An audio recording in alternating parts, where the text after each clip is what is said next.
नमो नमः गोविंदाय नमो नमः वसुदेवसुतं देवं कंसानुर्मर्दनं देवकी परमानंदं कृष्ण वंदे जगत गुरुं कृष्ण वंदे जगत श्री कृष्णा शरणं मम श्री कृष्णा शरणं मम श्री कृष्णा शरणं।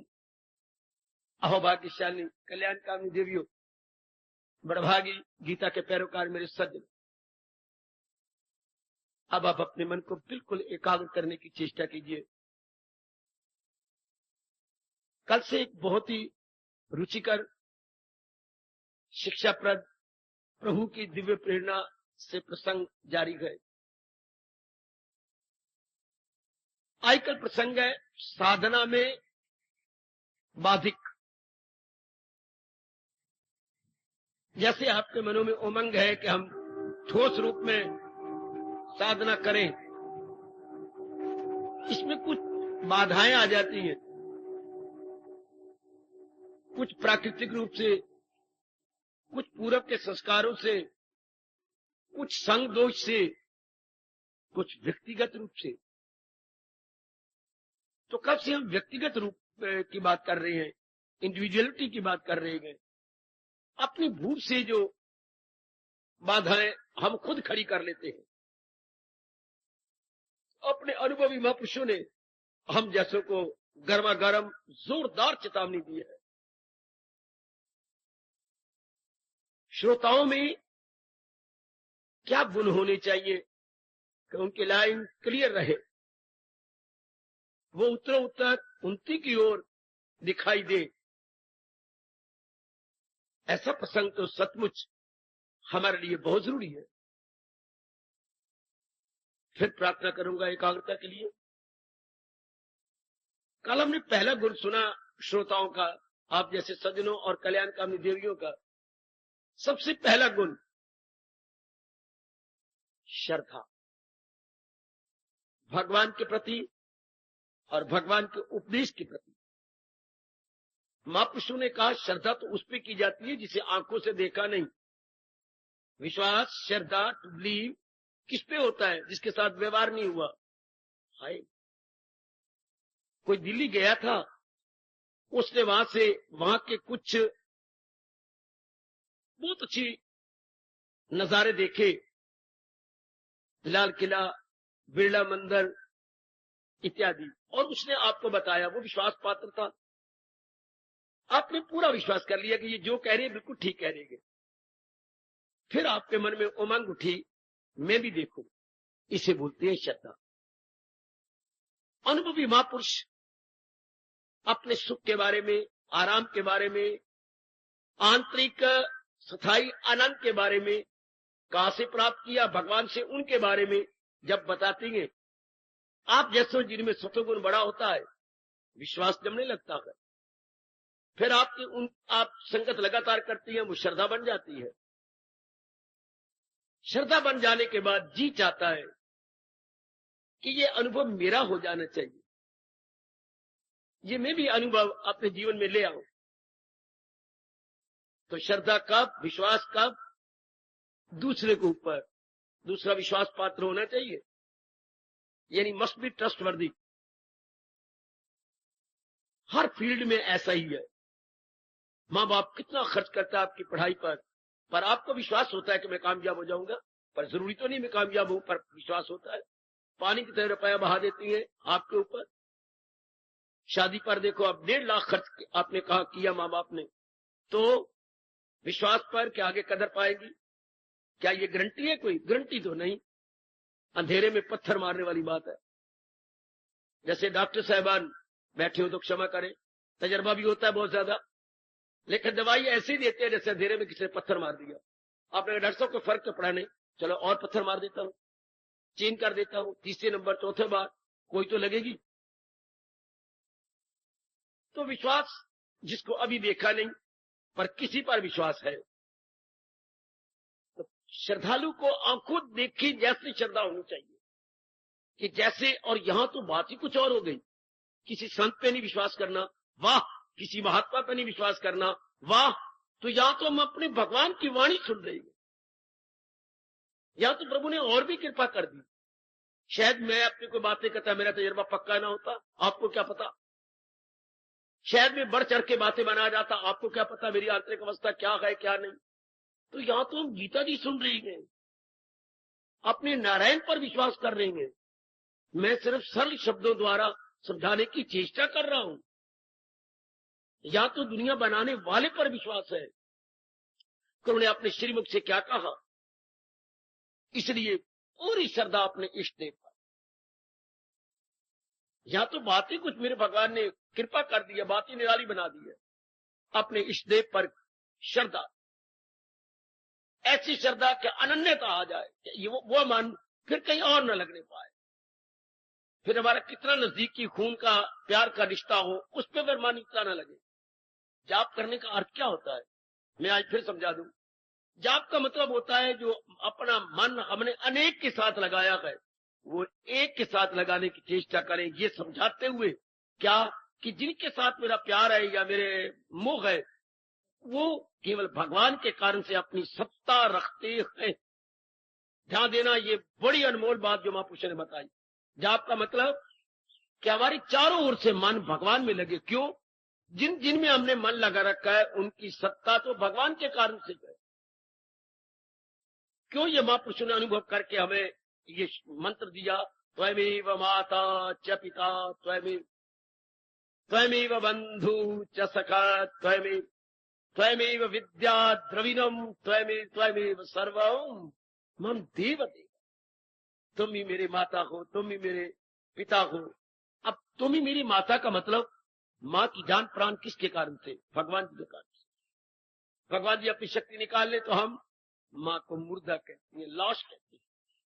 पिताजी से अगर वही शक्ति निकल जाए तो पिताजी का शरीर जड़ हो जाता। जड़ तो अब भी है, पर भगवान के कारण, जैसे मेरे सिर पर ये सीलिंग फैन खूब रोटेशन ले रहा है, पर बिजली के करंट के कारण से इसके तीनों पर जो है पूरे पर साथ घूम रहे हैं। इस तरह हमारे पास एक इंसान के पास 3 पर है जो भगवान की शक्ति से घूम रहे हैं, बुद्धि, मन और तन। ये हमारे पास 3 पर है।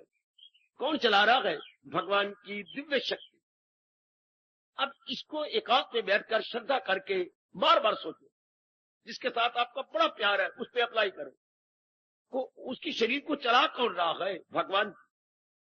अगर भगवान ने अपनी शक्ति निकाल ली तो गांधी ना रहा, जवाहरलाल ना रहे, कई प्रेसिडेंट हमारे ना रहे, कई बड़े बड़े लीडर ना रहे। हमने अग्नि के सुपुर्द कर दिया। कब? जब भगवान ने अपनी दिव्य शक्ति निकाली। पिताजी अग्नि में डालने योग्य थे क्या? माँ, पति, पत्नी, आपका इकलौता बेटा अग्नि के वाले करने योग्य था। क्या किया जाए? उस जड़ को क्या करें?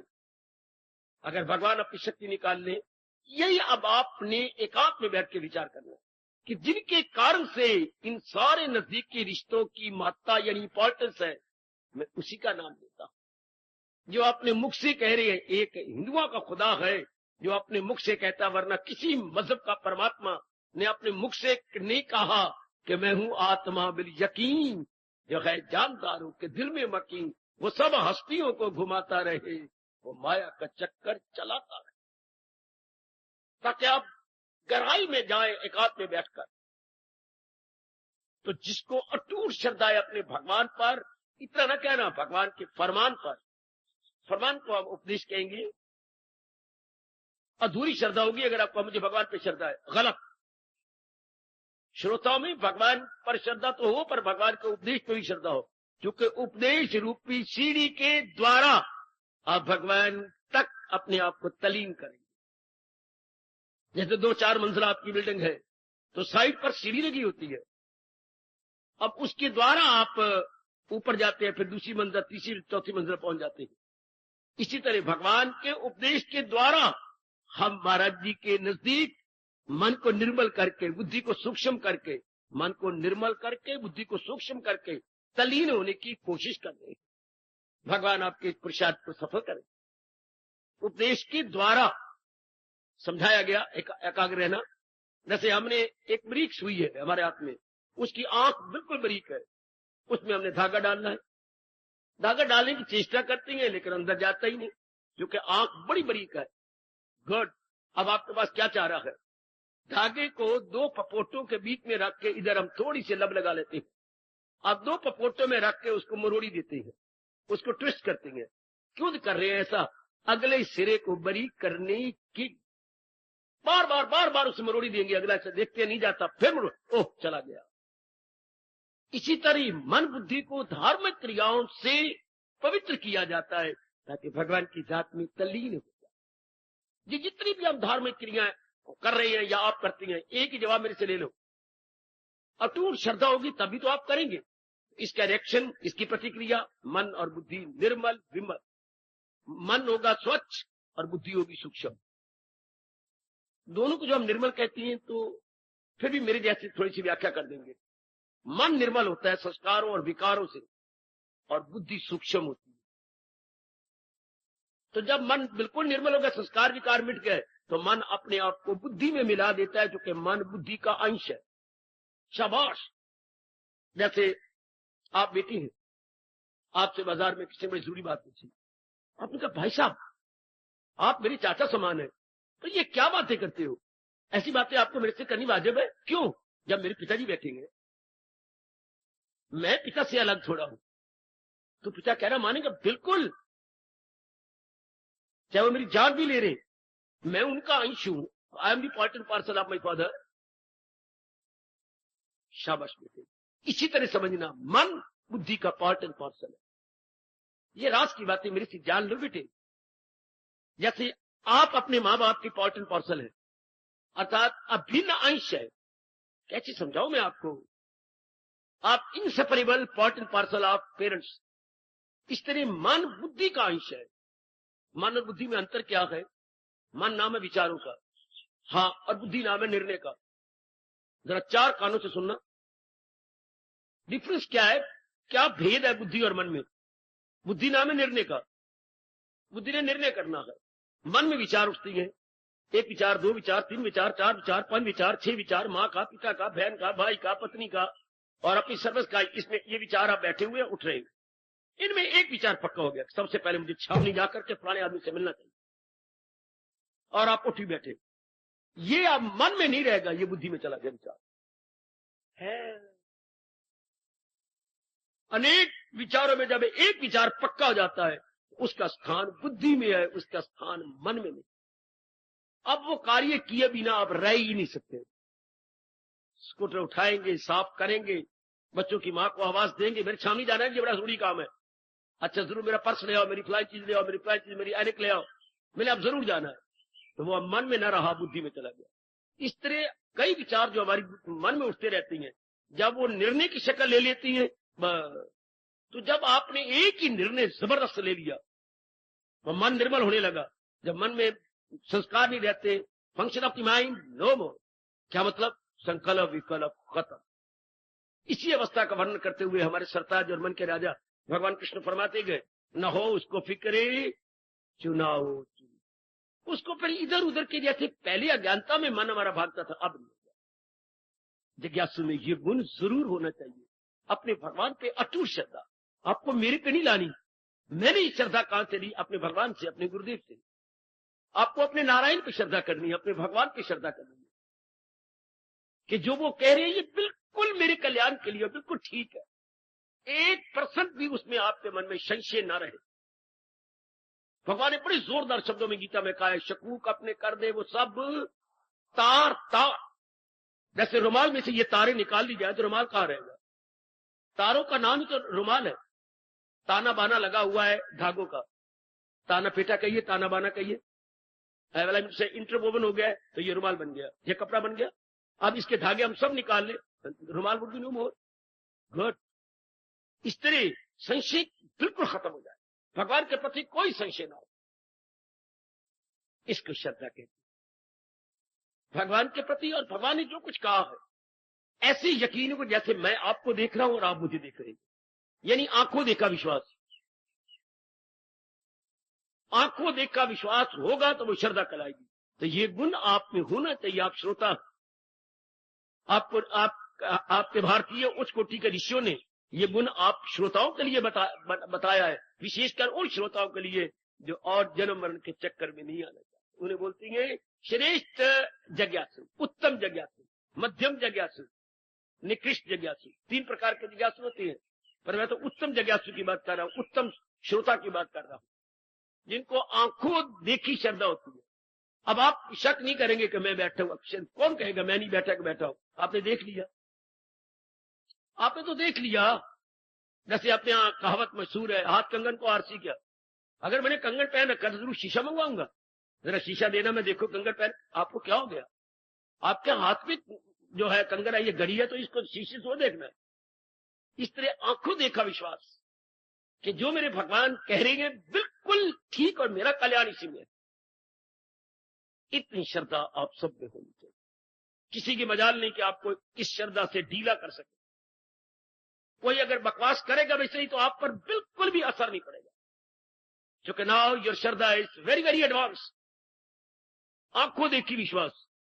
यहां तक महापुरुषों ने कहा कि विश्वास से श्रद्धा होती, जैसे मानो हमने आंखों से देख लिया कि जो भगवान जी फरमा रहे बिल्कुल मेरा कल्याण ही, और कल्याण मेरा किसी और तरीके से हो ही नहीं सकता। ये गुण आप सब में हो जाना चाहिए। बड़ी मुद्दत से आप तशरीफ ला रहे हैं, एक लंबे समय से आप यहां पर पधार रही हैं। अब ये बात मन में भली प्रकार हो जानी चाहिए कि ये बात मेरे में अच्छी तरह बैठ जाए। भगवान के प्रति अटूट अविचल श्रद्धा और उनके उपदेश पर के ये जो उपदेश है ये इसमें मेरा कल है। भगवान ने उपदेश क्यों दिया? जीवों के, श्रद्धालुओं के कल्याण के लिए, और कुछ भी अपने मुंह से ना निकालना। भगवान का उपदेश क्यों हुआ? हमारे कल्याण के लिए, हमारे दुखों की जड़ें काटने के लिए, हमारे लोक परलोक को बनाने के। तभी भगवान श्रीमुख से गुलफिशा हुए। अच्छा, वरना भगवान को क्या पड़ी थी? पर भगवान को पड़ी क्या थी? उन्होंने मनुष्य जाति क्यों बनाई? मनुष्य जाति के लिए ही धर्म बनाया और धर्म को समझने के लिए उपदेश दिए। वाह! अगर भगवान उपदेश न देते तो मुझे और आपको पता कैसे लगता कि धर्म क्या है? धर्म कैसे होता है? जैसे आप अपने कमाई करते हैं धन की, क्यों? जरूरियाती जिंदगी पूरा करने के लिए। धर्म और धन में कोई अंतर नहीं है। उस धन से आप बाहरी जरूरतें पूरी करते हैं और धर्म से आपकी आंतरिक जरूरतें पूरी होती है। आंतरिक दुख ना आए, मेरी में शांति बनी रहे, मैं लोक पर लोक बना लूं, मैं भगवान के नजदीक पहुंचूं, मेरा अंतःकरण गंदा ना होने पाए, मेरे में विक्षेपता ना हो। इन नाना प्रकार के प्रश्नों का उत्तर आपको धर्म देता। वही तक धर्म का काम भी यही है कि आपके अंतःकरण को और बुद्धि को निर्मल, विमल और स्वच्छ कर दे। हाँ, क्षमा करना। जैसे आपके घर में पानी काफी हो तो फिर आप पोछे नहीं लगाएंगे, झाड़ू नहीं लगाएंगे। बेटी आपकी पानी की बाल्टी भरती जाएगी या पाइप का सिस्टम चल पड़ा, पाइप से मारते जाएंगे, आप झाड़ू मारते जाएंगे, तो क्या कमरे सफा, सुंदर सफा हो गए। इस तरह धर्म का काम आपके अंतःकरण को सफा करना, संस्कारों और विकारों से धो देना। ये तो कमबख्त और नरक के कीड़ों ने धर्म की आड़ में जुल्म किए, धर्म की आड़ में आपके गले काटे, धर्म की आड़ में भगवान को नाराज किया। वरना मजहब नहीं सिखाता गले काटना, मारना, धर्म को नहीं सिखाता। धर्म तो अंतःकरण को निर्मल करता है। ये जो कुछ भी पंजाब में हुआ या इर्द गिर्द हुआ, उन्होंने अपनी तबाही लाई पूरी तरह। उस दयालु कृपालु भगवान को बहुत नाराज किया। धर्म की आड़ में धर्म कट्टरपना सिखाता है। धर्म तो इंसान को ब्रॉड माइंडेड सिखाता है। धर्म तो इंसान को दरिया दिल बना देता है। तो ये जो धर्म की आड़ में जो कुछ होती है, ये धर्म की आड़ में हुआ है, पर धर्म इटसेल्फ ये बातें नहीं सिखाता। धर्म तो इटसेल्फ हमें पुकार पुकार के कहता है सबकी भलाई में कहां है। हर एक धर्म मजहब का जिसकी पहुंच भगवान तक हो गई वो यही बोलेगा। अगर ऋषियों की पहुंच भगवान तक हुई और समाधि से उठे, उन्होंने क्या बोला? सर्वे भवन्तु सुखिनः। हे दाता, जो मैंने अनुभव किया है, ये तेरे नाना प्रकार के जीव तेरे कारण से सुखी रहे। जो भी जिसकी रसाई भगवान तक हो गई। अच्छा, अगर वो जीवन में ढाले तो, पर वो तो अपना उल्लू सीधा करने के लिए धर्म की आड़ लेते हैं। वरना धर्म तो सबके साथ प्यार से जाता है। हमारे भगवान ने एक नहीं गीता में 2 बार कहा, 5वां अध्याय, 12वां अध्याय, सबकी सर्वे भवन्तु सुखिनः। अजी नहीं, सर्वभूत हिते रतः, और यह हमारे यही चलता रहता है, सर्वे भवन्तु सुखिनः। परमात्मा तेरे बनाए हुए जीव सारी सुखी रहे, धर्म का मतलब ये। तो ऐसी अटूट श्रद्धा अपने भगवान पर। देवी अगर कल्याण इसी जन्म में कर जाना है तो आंखों देखा विश्वास, आंखों देखी श्रद्धा। ऐसा भले ही भगवान का दर्शन ना हुए हो, पर उपदेश के दर्शन तो हुए हैं जरूर। उपदेश को समझा तो हमने गए, कोई शक नहीं। तो उपदेश मैंने कहा सीढ़ी है महाराज जी की जाप पे तलीन हो जाने के लिए, अपने कल्याण करने के लिए, अपने अंतःकरण को निर्मल करने के लिए। तभी तो गीता जी में भगवान वाच हुआ। मैंने भगवान को क्या जरूरत थी भगवान वाच करने की? इंद्रवाच होता तो कोई कामना होती, विष्णुवाच होता, शंकरवाच होता, ब्रह्मावाच होता तो कोई काम। तो भगवान नारायण जो अपने आप में कंप्लीट सत्ता है, ब्रह्मा विष्णु में इस भगवान के साथ कंप्लीट है। अपने आप में वो कहते हैं हम कंप्लीट नहीं, अगर नारायण हमारे साथ है तो हम कंप्लीट है। शाबाश। अपने आप में वो कंप्लीट नहीं बोलते कि अगर वो हमारे साथ हैं तब जब भी कोई संकट पड़ा तो नारायण के पास भागे भागे गए। शाबाश। तो जब जीव के मन के अंदर ये भावना बन जाती है और ये भावना दृढ़ हो जाती है, ये श्रोताओं में गुण होना चाहिए कि मेरी श्रद्धा कोई डुला नहीं सकता, तस से मस में नहीं हो सकता। भगवान के उपदेश पर मेरी इतनी श्रद्धा हो चुकी है। ये उपदेश है ही जीवों के कल्याण के लिए, जीवों के भलाई के लिए। भगवान ने जब भगवान को पीछा हुए तो हमारे ऐसा समझ लो हमारे कल्याण के लिए, हमारी बेहतरी और हमारी भला। और जब अगर ये बात ना होती तो सारी गीता सुनाने के बाद ये ना कहते सुनेगा न मेरी जो अहंकार से तबाही में जाएगा पिंदास। भगवान ही कह सकते, कोई संत महात्मा औलिया पीर पैगंबर नहीं कह सकता। वो अहंकारी बन जाएगा अगर ये शब्द कहेगा। भगवान ने अहंकार नहीं प्रकट किया, भगवान ने सिद्धांत प्रकट किया। इसको हम सिद्धांत कहेंगे कि भगवान के अनुसार जीवन बनाने वाला अपना कल्याण कर जाएगा, और अहंकार रख के भगवान की परवाह न करने वाला भगवान का कुछ नहीं बिगाड़ेगा, अपनी बुद्धि और अपने लोक पर लोग दोनों को बिगाड़ देगा, दोनों को तबाह। वो ख्वाहिश का बंदा गुनाहगार गए, हयात उसकी दुनिया में बेकार। ऐसी श्रद्धा हो जानी चाहिए।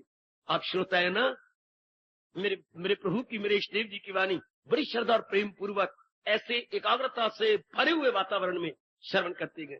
अटूट श्रद्धा। यह हर एक का अपना अपना विषय गए, मैं बड़ा विस्तार से कर चुका हूं, सिर्फ दोहराई कर रहा हूं जो आज के दिन तशरीफ लाते हूं। अटूट श्रद्धा। मुद्दत से आप तशरीफ ला रहे, इतने एकांत में आप आ रहे, कुर्बानी करके आप आती हैं। नारी का चौला, और आजकल इतने एकांत में, ये नहीं कि घर से निकला और बाहर मंदिर है और बैठ गए, खास कुर्बानी करके इतना समय आप लगाते हो। अटूट श्रद्धा अपने इष्ट देव के प्रति। और वाणी को समझिए, ये एक सीढ़ी है भगवान की जात में तलीन करने के लिए। वाणी के लिए यूं कहा करे, अंदर वड़ के पौड़ी चढ़ के तू नजारा देख ले, येड़ा सारे जगदा वाली और शाम प्यारा देख। किसके द्वारा? वाणी के द्वारा। भगवान के दिव्य अनुपम एवं अद्वितीय उपदेश के माध्यम से हम अपनी ये दिव्य कामना, शुभ पवित्र कामना पूरी कर पाए। किसी ने किसी द्वारा अपना कल्याण कर रहे हो, हमें कोई कांटे नहीं चुभते, हमें कोई आपत्ति नहीं है, बड़ी अच्छी बात है। लेकिन हमारा कल्याण तो उपदेश के बिना हो नहीं सकता। अगर हो जाता तो भगवान हमें उपदेश ना देते, मुझे या ना आपके लिए बिठाते। मैं आज कहीं कल कहीं परसों कहीं चक्कर काटता हुआ दिखाई देता। केवल आपके लिए ही वाणी सुना रही है, तो आपका कल्याण केवल वाणी से होना, ऐसी अपने मन में धारणा बनाइए। ऐसी मान्यता आपके मन में हो जानी चाहिए कि हमारा कल्याण वाणी से होना है। तभी तो एक को बिठा रखा है, एक को आपके लिए रिजर्व कर दिया है, क्योंकि आपका कल्याण वाणी से होना है। कभी आपने गिड़गिड़ाए होंगे और भगवान की वाणी मांगी होगी, तो भगवान इस जन्म में वो पूरी करवा रहे हैं। मेरे अहोभाग्य कि मेरे द्वारा हो रही है, मेरी बड़ी अच्छी किस्मत कि भगवान ने मुझे चुना अपनी वाणी के प्रचार के लिए। बहुत ही अच्छी किस्मत। करछी कुछ ना खाए और इतना हलवा बांटे आपको, लेकर खुद क्या थिंदी तो हो जाती है, चिकनी तो हो जाती है। हमारे जैसी वाणी सुनाते रहे, पर परमात्मा जानता है या मैं जानता हूं कितने चिकने हो गए हैं अपनी बुद्धि और मन से हम लोग। आपको वाणी दे देते कि हमारी बुद्धि और मन करछी कितनी चिकनी हो गई, कितनी मीठी हो गई। परमात्मा करे आप वाणी की कदर करें, जो कि इसी माध्यम से आपने अपना कल्याण करना। इतनी श्रद्धा हर एक देवी के मन में हो जानी चाहिए। ये पहला गुण है, this is the first requisite. इसको आपने पूरा करना है। मैं अपने लिए पूरी किए जा रहा हूं, आपने अपने लिए पूरा करना है कि भगवान के प्रति अटूट श्रद्धा, कि मेरा कल्याण उन्हीं की वाणी के माध्यम से होना, मेरा कल्याण भगवान की जो फरमा रही गए उसको अपनाने के में होना। पहला गुण आपका। इसके बाद नंबर 2, श्रोताओं में क्या क्वालिफिकेशन या विशेषताएं होनी चाहिए जिससे वो तरक्की करे। आमतौर पर श्रोताओं में ये गुण नहीं होते, वो तो समझते कुछ और है, उनकी अकल में ही फतूर है, गलतफहमियां या भ्रांतियां हैं, खासकर नारी चोले के अंदर। पर आप में ये भ्रांति अगर हो तो दूर कर लो। दूसरा गुण क्या है, जब आए हाँ और बैठे और गीता नहीं सुनेंगे तो एकाग्रता। दूसरा गुण है एकाग्रता, 1 पॉइंट, बस मन एकाग्र हो जाए। इतना अगर हो जाएंगे तो जरूर कल्याण। घर बार भूल जाए, घर आपका, दर आपका, सब कुछ आपका, जहां से जाएंगे सारे आपको हंसते हुए दिखाई देंगे। लेकिन एक बार तो आपको भूल जाना पड़ेगा कि मैं गृहस्थी हूं, मैं किसी का बाप हूं, या मैं किसी का पति हूं, या मैं किसी का मामा, चाचा, नाना, दादा, जो कुछ भी, सब रिश्ते भूल जाने पड़ेंगे। सब कि मैं नारी हूं या नर हूं, या मैं गृहस्थी हूं, या मेरी शादी हुई, या मेरे बच्चे हैं, नहीं, ये सब भूल जाने पड़ेंगे। तब एकाग्रता अच्छा है। एक बार तो आप भूल जाएंगे यहां बैठे हुए कि मैं क्या हूं, सिर्फ ये याद रहेगा एक मैं हूं और एक मेरे इष्ट देव भगवान है, और जिसके द्वारा मेरा कल्याण होना वो वाणी में सुन गई।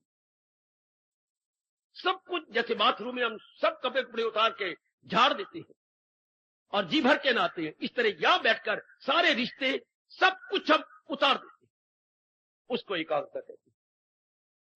एक और मन का जम जाना, ये आप में दूसरा गुण अनिवार्य है। Well it is indispensable, unavoidable, inevitable, इसके बिना नहीं गुजारा होगा। आमतौर पर सत्संग में एकाग्रता नहीं रहती, और खासकर ऐसे फिलॉसफी के सत्संग में। ये कोई नाचा गाना नहीं है, ये कोई सुर ताल का सत्संग नहीं है, ये कोई बाजा गाजे का सत्संग नहीं है, ये तो हमारी ब्रह्म विद्या है।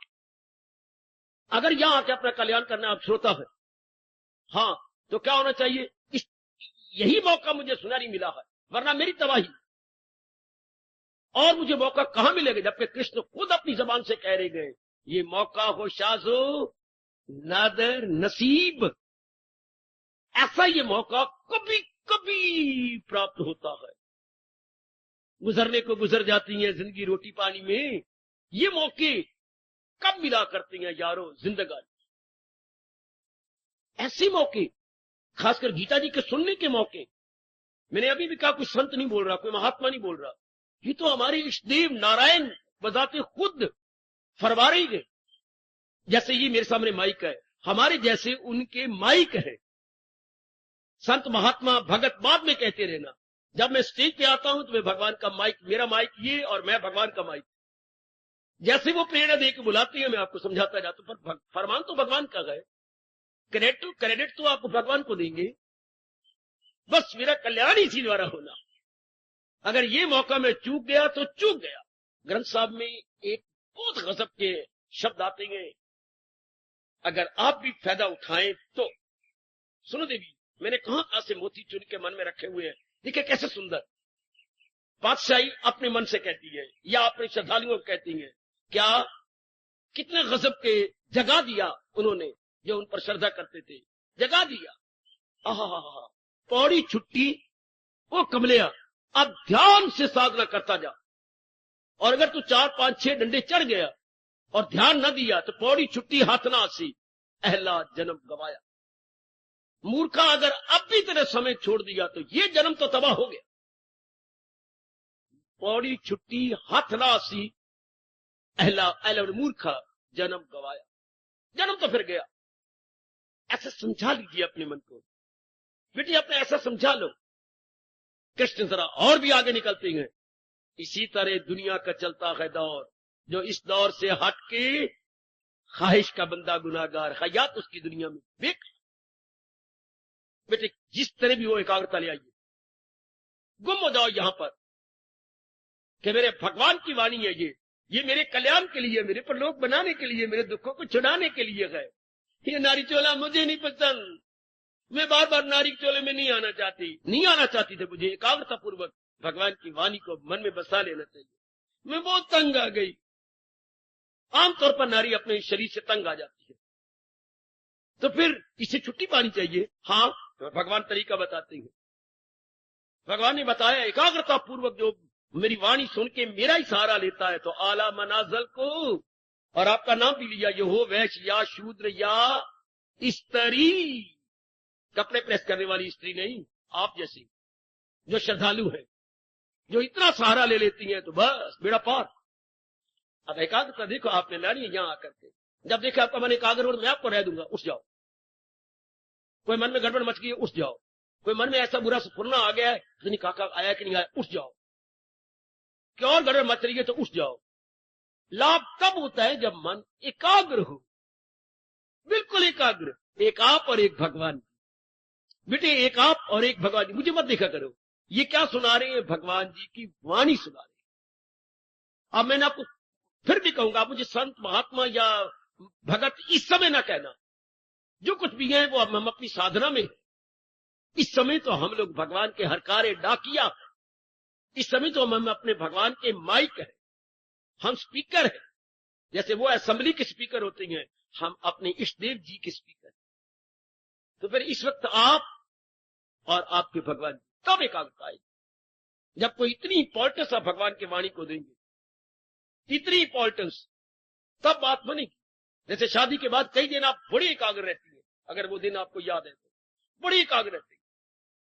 कुछ दिन की खुशी होती है, चूसी जाती है, फिर भले आप भटकते रहे। पर पहले आप बड़े एकाग्र, अच्छे कपड़े पहनेंगे, उनका कहना मानेंगे, जहां भी वो कहेंगे बड़ी एकाग्रता पूर्वक। पर उस संसार की चीजों का, प्राणी का स्वभाव ऐसा है कि अब हम जब उनको यूटिलाइज करते हैं तो उसकी वैल्यू घट जाती है। पर भगवान की वाणी के बारे में तो ऐसा कह ही नहीं सकते।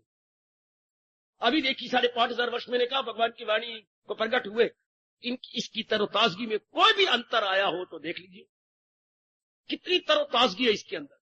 भगवान की वाणी में बासीपना कभी था नहीं, कभी है नहीं, कभी होगा नहीं, संभव भी नहीं है कि भगवान में बासीपना आ जाए।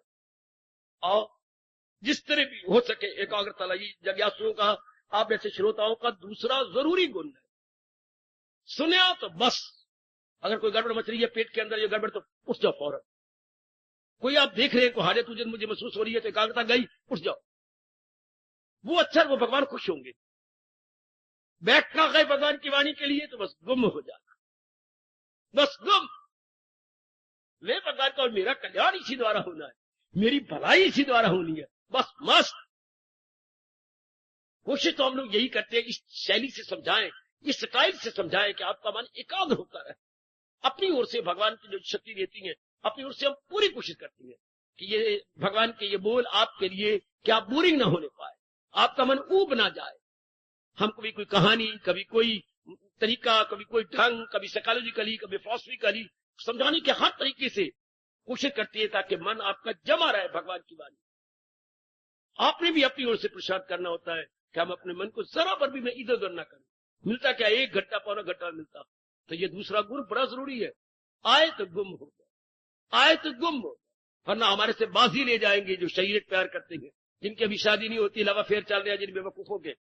तो अगर विचार कर रही है तो बस उसी के बारे में सोचती जा रही है।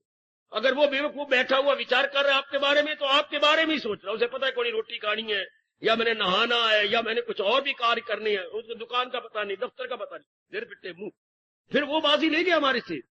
अगर वो गुम है आपके शारीरिक प्यार में, तो भगत तो कई गुना आगे होता है, वो भी गुम हो जाता है भगवान के प्रेम, वरना वो बाजी ले जाएंगे जो केवल शारीरिक प्यार करते हैं। और आप तो दिव्य प्रेम कर रहे हैं अपने लोक पर लोक बनाने के लिए। कमान और निरीक्षण कीजिए अपना, अपने अंदर गोता मारिए, इतनी एकाग्रता मेरे में है तो, नहीं तो शेम। क्यों? मैं तो अपने कल्याण के लिए आती हूँ। फिर अपना मन को, मुझे मजबूर तो नहीं किया गया कि मैं भगवान की वाणी सुनूं, मैं तो वॉलंटरीली यहां पर आती हूँ, स्वयं भागा भागा आता हूं। फिर एकाग्रता हो जानी चाहिए लाजमी तौर पर। नंबर 3, श्रोताओं में कौन सा गुण होता है? मननशील होती है। मनन क्या होती है? किसी चुभ गई बात पर विचार करना। मन से बना है मनन, मन का काम है विचार करना। अब उसमें तो मां और ना, और इसमें दो ना लगे पड़ेंगे। मनन, मनन क्या? जो मन में कोई बात घर कर गई, 1 घंटा आप सुनते हैं तो कुछ एक बातें जो बात में आपको घर करेगी, शायद दूसरे को न करे, दूसरे को न तीसरे की, तो कोई ना कोई बात हर एक को घर, वरना आप तशरीफ नहीं लाते। अगर कोई बातें मजेदार ना लगती, अच्छी ना लगती, घर ना करती, आपके कलेजे और मन को हिला ना देती, आप तशरीफ लाते। तो जो हिला देती हैं बातें, जो मन को चुप जाती हैं, उस पर मनन करना चाहिए। साथ लगाया शील, अर्थात आपका स्वभाव बन जाता है। क्या श्रोता मननशील हो जाते हैं, अर्थात वो चुभी हुई बात को विचार किए बिना रह ही नहीं सकते। दे आर यूज टू, वो इतने अभ्यस्त या इतने अभ्यासी हो जाती हैं कि चुभी बातों पर सोचती हैं। जिस बात पर आप सोचेंगे वो गहरी उतर जाएगी। सोचना धार्मिक बातों का ऐसे ही होता है जैसे आपने बाल्टी के साथ रज्जू ये रस्सी बांधी और कुएं और चरखड़ी के ऊपर से नीचे कुएं में चलाई, तो वो कुएं की गहराई में जाके भर के आएगी। इसलिए चुभी हुई बातों पर विचार करना, अंतःकरण में गहराई में वो बात ले जाना है। वो बात आपकी बन जाएगी, वरना लौट के मेरे पास। ये भी नियम है, अगर आप विचार नहीं करेंगे तो भगवान की वाणी व्यर्थ नहीं जाती, फिर वो क्या वक्ता की तरफ वापस जाती। ये भी एक लीलानंद व्यास जी ने कहा, बेटी ये भी सुन लो, अगर आप विचार नहीं करते तो वो बात कहां जाएगी? हवा में नहीं, जिसने आपको बताई उस वक्ता के पास। या तो श्रोता मनन करके उसे अपनी बना ले, नहीं तो फिर उसके पास। या तो हमने बेटी का ब्याह किया, आप आदरमान से रखो, वरना कहां जाएगी? अपने मां बाप के पास। जहां से वो आई है वो वापस चली जाएगी। इसलिए जो धार्मिक बात जिसके मुख से निकली है उसी के जिगर में वापस। या आप अपनी बना लो, मनन करके धारियां बना लो, मनन करके अपने अंदर ले चलो। भगवान करे ये गुण आप सब में हो जाना चाहिए। मनन करने के आदि, जैसे हम भोजन के आदि हैं, नहाने के आदि है, नहीं रह जाता। हम नहाए बिना नहीं रह सकते, भोजन किए बिना नहीं रह सकते, कमाई किए बिना नहीं रह सकते। वो इसी तरह परमात्मा करे भगवान की वाणी के उस विचार किए बिना हमसे रहा ही ना जाए। We can not do without. ये तीसरा गुण तो बड़ा जरूरी है कि हम मनन करें, और सारी बातों पर नहीं, इतनी बुद्धि भी नहीं बराबर ने आपको दी। जो बातें चुभ गई, जो बातें आपके अंदर घर कर जाती हैं सत्संग के टाइम, उसको आप भूलेंगी नहीं, क्योंकि चुप जो गई, जरा मन को टच कर गई है। हाँ, जिससे रोमांच हुआ है, आपके रोंगटे खड़े हुए हैं, उस पर जाकर विचार करो कि इसमें सिद्धांत क्या था। ये उन्होंने ये बात किस प्रसंग में कही, और इसका रिजल्ट या इसके फल क्या मिलता है। ये फल तो क्या ऐसा मैं अपने को बना रहा हूं, फिर वो अपनी पे लागू करती जाओ। अगर ये बात मुझे चुभी है, हाँ, तो ये बात फिर इसके अनुसार मैंने अपना जीवन बनाया। क्या मेरा ट्रेंड ऑफ माइंड इस तरह बन रहा है? क्या मेरा निर्णय इस घटना के अनुसार बन गया है? मनन हमें प्रैक्टिकल लाइफ की ओर ले जाता है। मनन हमें व्यवहारिक और क्रियात्मक जीवन की ओर चला देता है। अगर मनन न किया जाए तो फिर सुना सुनाया यही आप जब आप झाड़ के जाएंगे, बस यही गया। उसका फिर गीता सुनने का लाभ, रामायण सुनने का तो लाभ हो जाता, लेकिन गीता सुनने का लाभ ही तब होता है इस पे सोचा जाए, इस पे विचार किया जाए। क्योंकि ये क्या गए, ये बुद्धि का विषय गए, और रामायण मन का विषय। बुद्धि के विषय पर तो सोचना पड़ेगा आपको जरूर। थोड़ा सा एक दृष्टांत अजीब सा दिया गया है। हाँ, जब ये मनन का विषय कहा गया तो आपको गैया कहा गया कि सुनने वाले को गैया का स्वभाव लेना पड़ेगा। गैया पहले फटाफट खा लेती है, फिर अपनी रस्सा लंबा करके जुगाली करती है। ओए ओए ओए ओए ओए ओए, आपने जरूर देखा होगा।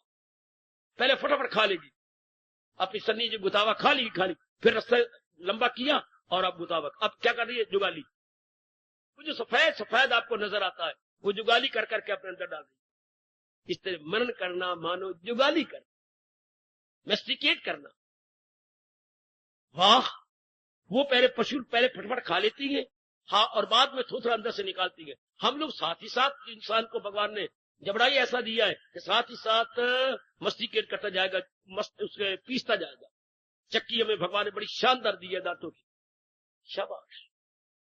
तो धार्मिक रूप में आए, और फिर गीता जी खासकर जो बुद्धि का शास्त्र है, फिर बाद में सोचना पड़ेगा, आपको मनन करने का स्वभाव बनाना पड़ेगा। अब वो बात, आप जिस बात को आपने सोच लिया, जो बात देवी आपको चुभ गई और आपने उस पर कंटेम्पलेट किया, वो बात अब आपकी है।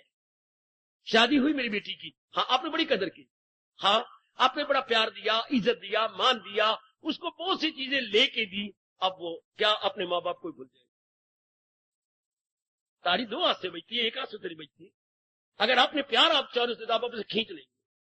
इसी तरह ये बातें जो भगवान ने मुझे प्रदान की और आपको देने के लिए मुझे शक्ति दी, अब ये जो वाणी गई आपके पास, वाणी स्त्रीलिंग है, ये आपकी बन जाएगी अगर आप लाड करेंगे, प्यार करेंगे, सोचेंगे, गहराई में उतरेंगे। हाँ, ये आपकी बन जाएगी। जैसे आपकी बहन उनकी बन गई, क्योंकि वह बड़ा आदर मान, जितनी बार आप आई आपने लाड से पूछा, बहन बस भैया मैं तो क्या बताऊं, मेरे भाग अच्छे जो इतना अच्छा धार्मिक और भगवान का प्यारा घराना मुझे दे दिया। मुझे किसी प्रकार का ये मुझे पता ही नहीं लगता कि मैं पराये घर में गया। अच्छा बहन, भगवान करे तो सुखी रहो।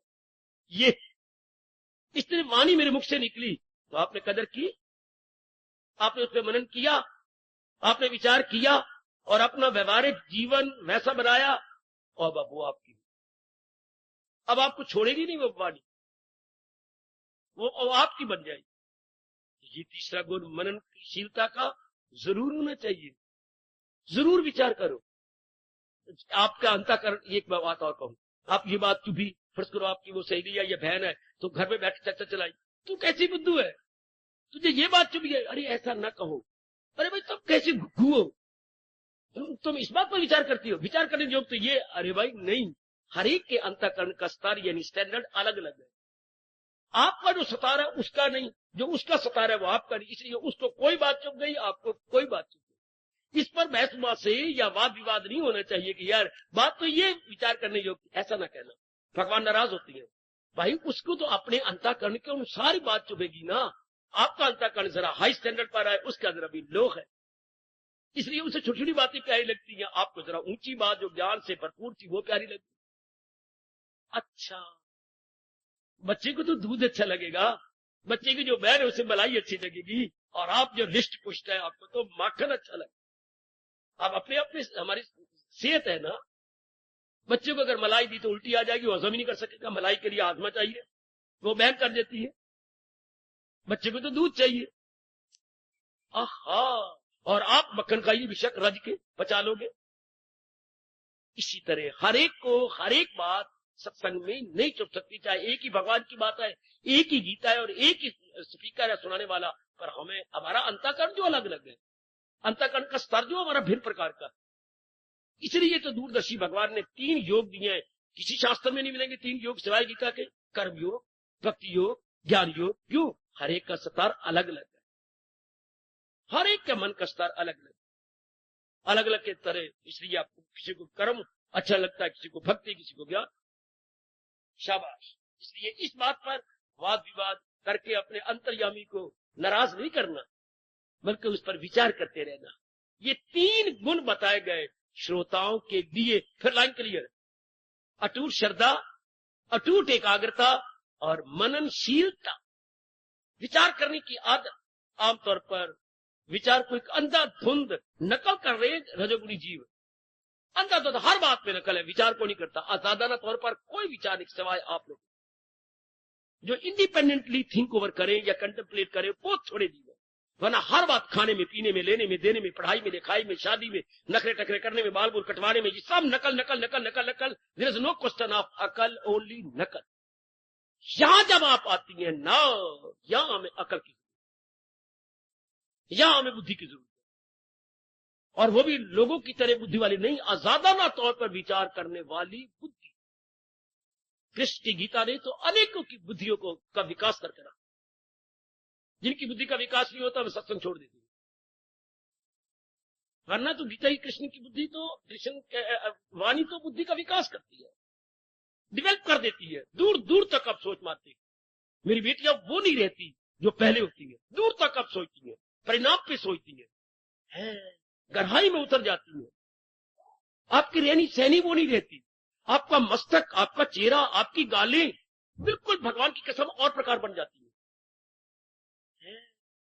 सारा बिल्कुल चेहरा, आकृति आपकी बदल जाती है। आपका ये मस्तक तक चौड़ा हो जाता है, ये नाड़ियां विकसित हो जाती है, अंडरस्टैंडिंग वेन्स। आप कहते मैं पहले क्या था, अब क्या हूं, पहले किस दृष्टिकोण से सोचता था, अब मेरा दृष्टिकोण कितना बदल गया। What a wonder, what A mysterious. क्योंकि गीता का प्रेमी मननशील बने बिना रह ही नहीं सकता। रामायण का भले को उसमें जीवनी जाती है भगवान जी की, उसमें ज्यादा सोचने की जरूरत ही नहीं। इसमें तो एक एक शब्द सोचे बिना रह ही नहीं सकते आप। ये तो हमारा हिंदुस्तान का फलसफा है, ये तो हमारी ब्रह्म विद्या है, ये हमारी संस्कृति है। इट इज इंडियन क्या सिविलाइजेशन एंड कल्चर, ये हमारा कल्चर है। और इस पर आपको विचार, कहानी नहीं, गीता कहानी नहीं है। गीता क्या है? गीता एक फिलॉसफी है, गीता एक ब्रह्म विद्या है। जो आपके भाग अच्छे हैं, जो आपको मेरे भगवान सुना रहे हैं, उस पर सोचना चाहिए, विचार करना चाहिए, खूब गहराई में उतरो। फिर आपकी लाइफ में जिस बात पर आपने मनन किया और आपकी बुद्धि गई मान, और मन ने दे दिया हाथ जोड़, मेरे से बात सुनना, जो बात चुप गई आपको, आपने घर में कोई टाइम निकाल कर उस पर मनन करते रहे, मनन करके बुद्धि ने हाँ किया, मन भी हाथ जोड़ गया कि बिल्कुल ठीक है, जो बुद्धि कह रही है बिल्कुल ठीक है। अब मैं बताऊं आपको, कार खड़े करके सुनना, जिसको बुद्धि ने मान लिया कि ये बात बिल्कुल मेरे भगवान ने कई कमाल की है, मेरा भला इसी बात में है, मन हाथ जोड़ेगा। मन छोटा भैया ना, मन बुद्धि का अंग है। तो जो बुद्धि ने हाँ काली का मन तो जोड़ेगा हाथ, और आपको वो अच्छी लगी। अब मेरी बात सुनो, अब आप वो बात अपनाए बिना रहेंगे, अब उसे व्यवहारिक रूप देंगे, क्या प्रैक्टिकल रूप। अब आप आमतौर पर लोग सुन के क्यों नहीं अपनाते, मनन नहीं करते, उनको ये पता ही लगता है कि इस बात से ही मेरा भविष्य ब्राइट बनेगा। अगर इंसान यहां तक सोचे कि मेरा भविष्य तो ब्राइट इस तरह बनना, वे तो लोग पर लोग बन जाएगा, मेरे बड़े अच्छे दिन आ गए। जब बुद्धि ने यूं कहा और मन ने हाथ जोड़े, लो अब आप अपनाए, अब वो बात आपकी बन गई और दैनिक जीवन में उतर आएगी। दैनिक जीवन में आप व्यवहार में लाएंगे। बटुए में आपने रुपए रखे हुए हैं, 5 के अलग गए, 10 के अलग गए, 50 के अलग गए, 100 का पड़ा हुआ है, कोई 500 रुपए का नोट पड़े हुए, तो जिस मौके पर जिसकी जरूरत होती है उस तरह निकाल लेते फौरन। बटुए का मतलब ये जहां जरूरत पड़ेगी मैं निकालूंगा। इसलिए जब आपने मनन किया और आपके मन में चुप गई बात, अब आप व्यवहारिक रूप उसे दैनिक जीवन में देंगे। अपने डेली लाइफ में it must be, not should be, must be. जैसे जेब में नोट हो तो वक्त पर जरूर आप नोट निकालेंगे। गुड। तो भगवान चाहते भी यही है कि व्यवहारिक रूप दिया जाए। गीता कहानी नहीं, किस्सा नहीं, गीता तो ब्रह्म विद्या है जो हमारे दैनिक जीवन में काम आए, हमारे कार्यों में काम आए, हमारे मन के विचारों में काम आए, हमारी बुद्धि के इरादे में काम आए, हमारे व्यवहार में काम आए। जब हम माँ जी से बोले, पति से बोले, पिता से बोले, एकांत में बैठे हुए हो या अपने रसोई में बैठेंगे या कहीं कुछ अपने दफ्तर बैठेंगे, तो गीता आपके बड़े काम आए, गीता आपके बहुत काम आए। आपका चेहरा मुस्कुराता रहेगा, हंसते रहेंगे, आपका मन शांत रहेगा, क्योंकि बुद्धि ने एक ही निर्णय कर रखा है। हाँ, और भगवान ने एक बड़ी अच्छी बात कही, प्रसादे सर्व दुखा नाम हानि से उपजाते, कि जिसने ये गुण भगवान से गीता से ले लिया, अब वो प्रसन्न रहता है। लेना, प्रसादे सर्व दुखा नाम, अगर उसने प्रसन्न रहना सीख लिया भगवान से, सब प्रकार के दुख उसको टच ही नहीं करेंगे। किसी प्रकार का दुख उसको छुएगा ही नहीं। दुख तो तब होता है जब मन का तवाज़ुन बिगड़ा हुआ हो, मन बेचैन और बेकरार हो रहा हो। तो जब आपने खुश रहना सीख लिया कि ये तो होता ही रहेगा, ये तो बनता ही रहेगा, अगर कोई बात, कोई घटना आप महसूस ही नहीं करती और आप स्माइलिंग में रहती हैं, अपने प्रसन्न रहती हैं, इस अवस्था में भगवान कहते हैं उसके सब दुख, अब उसके दुख टिक नहीं सकते। अगर कोई बात ना बिठाते और ये मनन ना करते, हाँ, तो भगवान कहती हैं परेशान ख्याली से आए ना, जिसे सुख ना आए सदा उसको दुख। तब भगवान ने here is the dark side में दिखा दी कि तब उसकी परेशानी बनी रहेगी, है तब परेशानी आपको छोड़ेगी नहीं। लेकिन जब बात कोई धस गई और आपने उसे प्रैक्टिकल रूप दे दिया, अब आप प्रसन्न रहे, खुश रहे, गदगद रहे। ये 3 गुण कितनी जरूरी है, मनन करो। अर्थात अटूट श्रद्धा और एकाग्रता। कहां कमी है आपके? अच्छा श्रोता, उत्तम श्रोता, बेस्ट श्रोता उसी को माना जाता है जिसमें अटूट श्रद्धा हो भगवान और भगवान के उपदेश के प्रति जी, और आए तो बिल्कुल ही गुम हो जाए, एकाग्र हो जाए। और तीसरा, मननशील। जो भगवान की वाणी पर विचार करते हो, सोचिए। मन को मैंने अभी बताया, क्या पशु की तरह जुगाली करना। अब जो जुगाली करेगा, वरना पशु मर जाता अगर भगवान जुगाली का स्वभाव उसका न डालता। वो तो पेट अफरा जाता और उसको दर्द या सूल पड़ती, तो मर जाता बेचारा। ये जुगाली कर कर एक प्रकार की दिन भर में खुराक लेते हो, 4 प्रकार की बचे। एक तो ठोस रोटी की तरह, हाँ, एक दूध की तरह, एक मिली जुली खिचड़ी की तरह, एक फल इत्यादि। ये 4 प्रकार की खुराक हम दिन भर में खाते हैं। तो खा तो गए, तो हजम कौन चाचा करता है? भगवान कहते तेरा हाजमा बन के मैं ही तो हजम करता हूं। वाह मेरे कृष्ण वाह। ये दरू और बरू दम में आता हूं, ये जो हवा हम छोड़ती हैं लेती हैं, क्या प्राण अपान, ये प्राण अपान कौन कर रहा है? भगवान कहते ये मैं ही तो कर रहा हूं। वरना हैरानगी की बात है, हम हवा छोड़े और फिर हवा कौन खींचता है? ये अंदर मिकनातीस कौन है? मिकनातीस लोहे को नहीं खींचता, यहां भी तो अंदर मिकनातीस है जो हर एक चीज को खींच रहा है जिससे आपकी सेहत बने। वो कौन है? भगवान कहते वो और कौन हो सकता है सिवाय मेरे? और कौन हो सकता है सिवाय मेरे? शाबाश शाबाश शाबाश, वाह। बड़े ध्यान के साथ सोचो। अगर आपका स्वभाव नहीं बना, मैं देखता हूं कि अनेकों का स्वभाव मनन का नहीं बना हुआ, अनेकों स्वभाव तो बन गया, श्रद्धा भी है आप में। अच्छा, पूरी एकाग्रता तो नहीं मैं कह सकता, कईयों तो पूरी एकाग्रता है नो डाउट, लेकिन कईयों में पूरी एकाग्रता नहीं होती। और मनन तो बहुत थोड़े करती है, फिर इसको पिकअप कर लो फौरन। अगर आप चाहती है मैं अगर लगा रहा हूं इसी जन्म में कल्याण, अगर मेरी देवी चाहती है इसी जन्म में कल्याण, तो कहते हैं श्रोता में 3 गुण अनिवार्य तौर पर होना चाहिए। पूर्ण श्रद्धा, पूर्ण एकाग्रता और मननशीलता। शीलता स्वभाव, जैसे कहते हैं वो धर्मशील है, अर्थात उसका स्वभाव धर्म वाला है। तो आप मननशील, जिसका स्वभाव विचार करने वाला हो, असाधारण तौर पर सोचने का विचार हो, फिर तो लाइन क्लियर हो गई। फिर तो जो आप सुनेंगे बात आपकी बन जाएगी, और जो बात आपकी बनेगी उसे आप अपनाने में लग जाएंगे, तो बाकी कसर क्या रहेगी? वह अंतःकरण निर्मल, निर्मल अंतःकरण तलीन हो गया भगवान की जात में। ये हमारे में त्रुटियां होती है, फिर क्या बन गया? हम खुद ही बाधा बन गए अपने ही रास्ते में। ओए होए, हम खुद ही बाधा बन गए, खुद ही। यही तो व्यास जी कहती है कि जब बाधाओं पर विचार करो, किस मार्ग में बाधाएं क्या, तो इंडिविजुअली भी सोचो। व्यक्तिगत बाधा से हम कहेंगे, व्यक्तिगत अपने इंडिविजुअल अपने तौर से बाधा, कि मैं खुद ही तो बाधा नहीं हूं, मैं खुद तो अपने साथ नहीं कहीं वह कमा रही। ये 3 गुण होंगे तो बस फिर तो बात बन गई, फिर तो आपकी प्रैक्टिकल लाइफ बनेगी, फिर तो आपका व्यवहारिक जीवन बना बना बना जरूर बना। अगर नहीं तो फिर अपने साथ वैर कमाओगे। आ गया, विचार नहीं करना, एकाग्रता नहीं रहनी, मन इधर उधर भागता रहना है, फिर नहीं बात बनेगी। तो मैं आपको स्पष्ट कह रहा हूं, उसको 3rd क्लास कहा गया श्रोता, बिल्कुल 3rd क्लास। अच्छा नहीं होता, फिर तो कई जन्म लगे, पर आपका दिल करता है मैं अपना कल्याण कर लूं। नारी चोले में मैं आई, मेरे प्रभु ने मुझे बड़ा अच्छा मौका दिया, मैं अपना कल्याण करूं। तो 3 गुण आप में यूं चमके जैसे हमारे उत्तर की ओर ध्रुव तारा चमकता है रात्रि को। ध्रुव तारा हमेशा उत्तर में रहता है, अर्थात ऑलवेज टू द नॉर्थ, तो ये चमकता रहता है। ये 3 गुण भी हमारे साधना के गगन पर चमके, खूब दमक, इसकी चमक दमक बनी रहे। तो प्रसाद कीजिए, जिस भी गुण में आप देखते हैं कि मेरे में कमी है तो प्रसाद कीजिए, वरना आप अपने साथ वैर कमाएंगे। फिर महापुरुषों ने एक ताना मारा, हाय बड़ा बड़ा बड़ा रोमांचकारी ताना है, जिनके अंदर 3 गुण नहीं होते फिर भी सत्संग सुनते रहती हैं, आती रहती हैं और पुरुषार्थ नहीं करती इन 3 गुणों को चमकाने के लिए, फिर बाद में पश्चाताप करती हैं जब मौका नहीं मिलता, या सत्संग बंद हो जाता है, या खुद बीमारी हो जाती है और अब आप आ नहीं सकती यहाँ पर, या कोई और दुर्घटना हो जाती है, फिर बड़ा पश्चाताप होता है, बहुत पश्चाताप होता है। ऐसों के लिए कवि कहता है, हाय सब कुछ लुटा के होश में आए तो क्या किया, सारा कुछ तो गवा बैठे और फिर होश ठिकाने आने लगी। सब कुछ लुटा के होश में आए तो क्या किया, दिन में अगर चिराग जलाए तो क्या किया। चिराग तो जलने थे रात्रि को और आपने दिन में जला बैठे, अब रात्रि का अंधेरा कैसे दूर होगा। खुद ही अपने हाथों से लगाई आग और अपने ही दामन से आग बुझाने लगे तो क्या किया।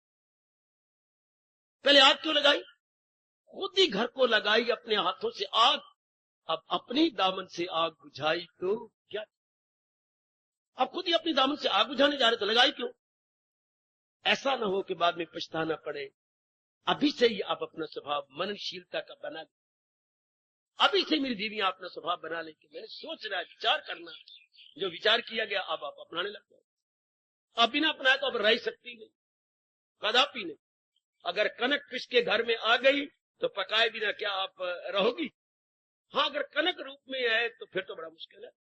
फिर कब तक कनक को भून करके और चक्की में पीस के दलिया खिलाओगे बच्चों को? एक दिन, 2 दिन, 3 दिन, आखिर तो कनक पिसानी पड़ेगी जरूर। इस तरह जिसके घर में गेहूं पिस के आ गई है वो आटा रोज बनेगा, फुलके बनेंगे, जो रोज मनन करती है उसके दैनिक जीवन में वो वाणी अपनाई जाए। हार्दिक धन्यवाद। आशीर्वाद।